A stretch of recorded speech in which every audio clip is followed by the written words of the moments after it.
সিরিয়ার president Bashar আল আসাদ বলেছেন, America সহ পুরো পশ্চিমা বিশ্ব সমরাস্ত্র সরবরাহ করার মাধ্যমে গাজা উপত্যকার বিরুদ্ধে ইসরায়েলের ভয়াবহ গণহত্যা থেকে লাভবান হচ্ছে। তিনি রাশিয়ার একটি টিভি চ্যানেলকে দেয়া এক সাক্ষাৎকারে এমন মন্তব্য করেন। তিনি বলেন, আমরা যখন বলি আমেরিকা, তখন আমরা পুরো পশ্চিমা বিশ্বকে বোঝাই, কারণ পশ্চিমা বিশ্বকে আমেরিকাই নিয়ন্ত্রণ করে।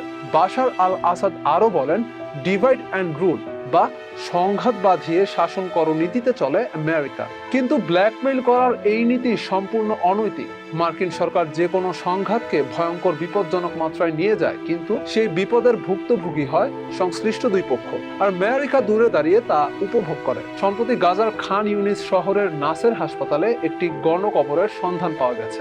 সেখানে কয়েক মাস অভিযান চালানোর পর সম্প্রতি সেনা প্রত্যাহার করেছে ইসরায়েল। ওই গণকবর থেকে এখনো পর্যন্ত 180 জনের মরদেহ উদ্ধার করা হয়েছে। এছাড়া গাজার নুসাইরাত শরণার্থী শিবিরে এখনো হামলা অব্যাহত রেখেছে ইসরায়েল বাহিনী।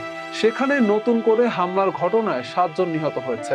এর আগে এক রাতেই বোমা হামলায় রাফায় 22 জন প্রাণ হারায়। S M Tihan, desk report, Jagorani TV.